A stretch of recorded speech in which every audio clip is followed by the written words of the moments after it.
Hello and welcome back to The Secret Garden. We are on Chapter 8. Chapter 8, The Robin Who Showed the Way. She looked at the key quite a long time. She turned it over and over and thought about it. As I have said before, she was not a child who had been trained to ask permission or consult her elders about things. All she thought about the key was that if it was the key to the closed garden and she could find out where the door was, she could perhaps open it and see what was inside the walls, and what had happened to the old rose trees. It was because it had been shut up so long that she wanted to see it. It seemed as if it must be different from other places, and that something strange must have happened to it during 10 years. Besides that, if she liked it, she could go into it every day and shut the door behind her, and she could make up some play of her own and play it quite alone, because nobody would ever know where she was, but would think the door was still locked and the key buried in the earth. The thought of that pleased her very much.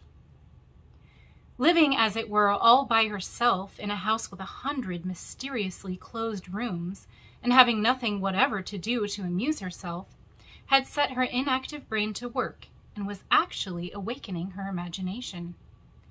There was no doubt that the fresh, strong, pure air from the moor had a great deal to do with it. Just as it had given her an appetite, and fighting with the wind had stirred her blood, so the same things had stirred her mind. In India, she had always been too hot and languid and weak to care about much of anything. But in this place, she was beginning to care and to want to do new things. Already she felt less contrary, though she did not know why. She put the key in her pocket and walked up and down her walk. No one but herself ever seemed to come there, so she could walk slowly and look at the wall, or rather at the ivy growing on it. The ivy was the baffling thing. Howsoever carefully she looked, she could see nothing but thickly growing, glossy, dark green leaves. She was very much disappointed. Something of her contrariness came back to her as she paced the wall and looked over it at the treetops inside. It seemed so silly, she said to herself, to be near it and not be able to get in. She took the key in her pocket when she went back to the house, and she made up her mind that she would always carry it with her when she went out, so that if she ever should find the hidden door, she would be ready. Mrs. Medlock had allowed Martha to sleep all night at the cottage, but she was back at her work in the morning with cheeks redder than ever and in the best of spirits. "I got up at 4 o'clock, she said. It was pretty on the moor, with the birds getting up and the rabbits scampering about and the sun rising. I didn't walk all the way. A man gave me a ride in his cart, and I can tell you I did enjoy myself." She was full of stories of the delights of her day out. Her mother had been glad to see her, and they had got the baking and washing all out of the way. She had even made each of the children a dough cake with a bit of brown sugar in it. "I had them all piping hot when they came in from playing on the moor, and the cottage all smelt a nice, clean, hot bacon, and there was a good fire, and they just shouted for joy. Our Dickon, he said our cottage was good enough for a king to live in." In the evening, they had all sat around the fire, and Martha and her mother had sewed patches on torn clothes and mended stockings, and Martha had told them about the little girl who had come from India and who had been waited on all her life by what Martha called blacks, until she didn't know how to put on her own stockings. They did like to hear about you," said Martha. "They wanted to know all about the blacks and the ship you came in. I couldn't tell them enough." Mary reflected a little. "I'll tell you a great deal more before your next day out," she said, "so that you will have more to talk about. I dare say they would like to hear about riding on elephants and camels, and about the officers going to hunt tigers."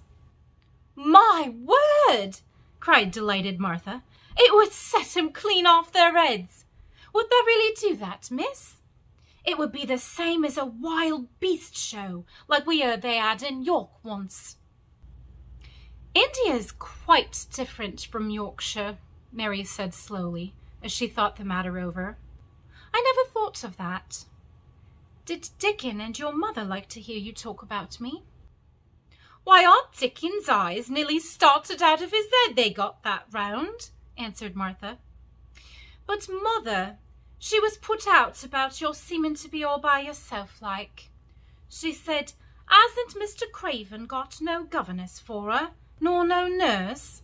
And I said, 'No, he hasn't, though Mrs. Medlock says he will when he thinks of it, but she says he mayn't think of it for 2 or 3 years. "I don't want a governess," Mary said sharply.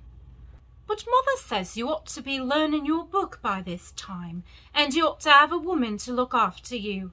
And she says, 'Now, Martha, you just think how you'd feel yourself in a big place like that, wandering about alone and no mother. You do your best to cheer her up,' she says, and I said I would." Mary gave her a long, steady look. "You do cheer me up," she said. "I like to hear you talk." Presently Martha went out of the room and came back holding something in her hands under her apron. "What does thee think?" she said with a cheerful grin. "I've brought thee a present." "A present?" exclaimed Mistress Mary. How could a cottage full of 14 hungry people give anyone a present? "A man was driving across the moor peddling," Martha explained, "and he stopped his cart at our door. He had pots and pans and odds and ends, but Mother had no money to buy anything. Just as he was going away, our Lisbeth Ellen called out, 'Mother, he's got skipping ropes with red and blue handles.' And Mother, she calls out quite sudden, 'Here, stop, mister, how much are they?' And he says, 'Twopence.'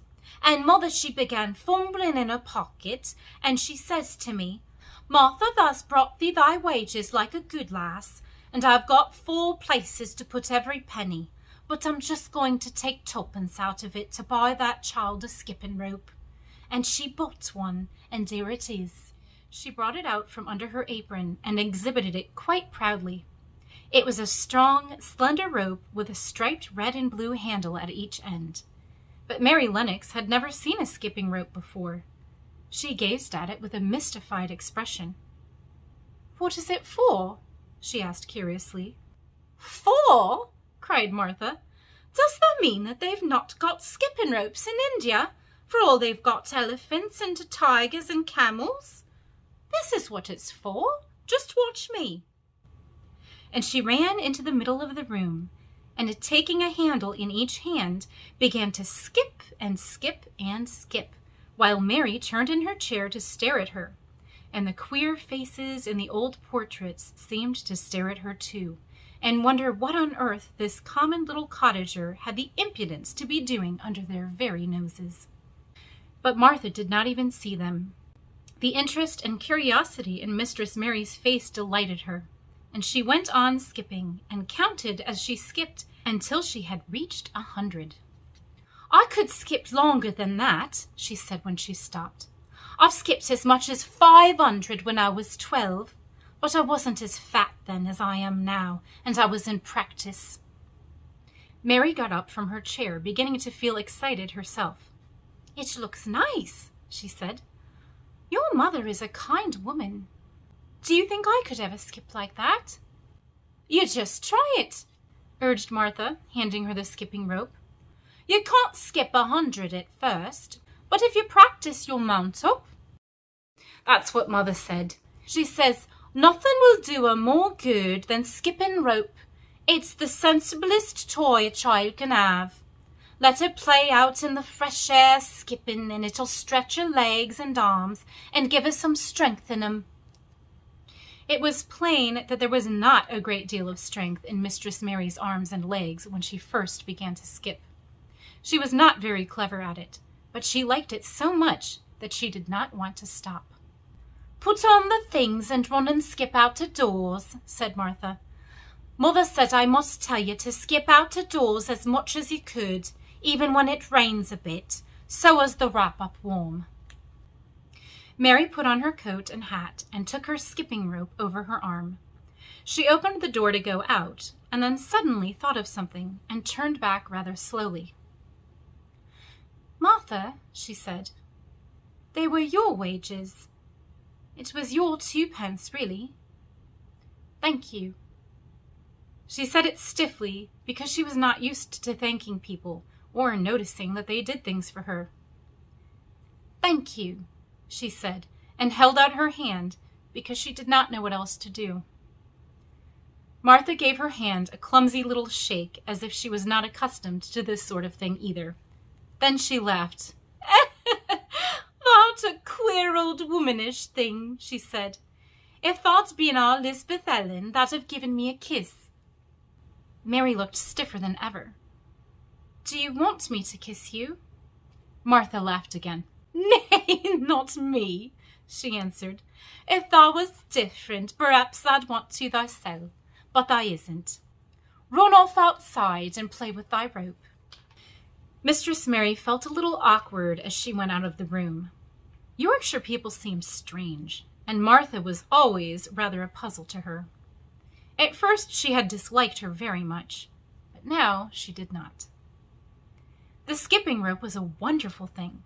She counted and skipped and skipped and counted until her cheeks were quite red, and she was more interested than she had ever been since she was born. The sun was shining and a little wind was blowing. Not a rough wind, but one which came in delightful little gusts and brought a fresh scent of newly turned earth with it. She skipped round the fountain garden and up one walk and down another. She skipped at last into the kitchen garden and saw Ben Weatherstaff digging and talking to his robin, which was hopping about him. She skipped down the walk towards him, and he lifted his head and looked at her with a curious expression. "Upon my word, perhaps thou art a young un after all, and perhaps thou's got child's blood in thy veins instead of sour buttermilk. Thou skipped red into thy cheeks as sure as my name's Ben Weatherstaff. I wouldn't have believed thou could do it." "I never skipped before," Mary said. "I'm just beginning. I can only go up to 20. "Thou keep on," said Ben. "The shape's well enough at it for a young un that's lived with thee then. Just look how he's watching thee," jerking his head towards the robin. "He followed thee after yesterday. He'll be at it again today. He'll be bound to find out what the skipping rope is. He's never seen one. Shaking his head at the bird. "Thy curiosity will be the death of thee some time if thou doesn't look sharp." Mary skipped round all the gardens and round the orchard, resting every few minutes. At length she went to her own special walk and made up her mind to try if she could skip the whole length of it. It was a good long skip, and she began slowly, but before she had gone halfway down the path, she was so hot and breathless that she was obliged to stop. She did not mind much, because she had already counted up to 30. She stopped with a little laugh of pleasure, and there, lo and behold, was the robin swaying on a long branch of ivy. He had followed her, and he greeted her with a chirp. As Mary had skipped towards him, she felt something heavy in her pocket strike against her at each jump, and when she saw the robin, she laughed again. "You showed me where the key was yesterday," she said. "You ought to show me the door today. But I don't believe you know." The robin flew from his swinging spray of ivy onto the top of the wall, and he opened his beak and sang a loud, lovely trill, merely to show off. Nothing in the world is quite as adorably lovely as a robin when he shows off, and they are nearly always doing it. Mary Lennox had heard a great deal about magic in her Aya's stories, and she always said what happened almost at that moment was magic. One of the nice little gusts of wind rushed down the walk, and it was a stronger one than the rest. It was strong enough to wave the branches of the tree, and it was more than strong enough to sway the trailing sprays of untrimmed ivy hanging from the wall. Mary had stepped close to the robin, and suddenly the gust of wind swung aside some loose ivy trails, and more suddenly still She jumped towards it and caught it in her hand. This she did because she had seen something under it, a round knob which had been covered by the leaves hanging over it. It was the knob of a door. She put her hands under the leaves and began to pull and push them aside. Thick as the ivy hung, it nearly all was a loose and swinging curtain, though some had crept over wood and iron. Mary's heart began to thump, and her hands to shake a little in her delight and excitement. The robin kept singing and twittering away and tilting his head on one side as if he were as excited as she was. What was this under her hands which was square and made of iron, and which her fingers found a hole in? It was the lock of the door which had been closed 10 years, and she put her hand in her pocket, drew out the key, and found it fitted the keyhole. She put the key in and turned it. It took 2 hands to do it, but it did turn. And then she took a long breath and looked behind her up the long walk to see if anyone was coming. No one was coming. No one ever did come, it seemed, and she took another long breath because she could not help it, and she held back the swinging curtain of ivy and pushed back the door, which opened slowly, slowly. Then she slipped through it and shut it behind her, and stood with her back against it, looking about her and breathing quite fast with excitement and wonder and delight. She was standing inside the secret garden. And that is the end of Chapter 8. If you like these videos, like and subscribe for more. And come back next time for Chapter 9.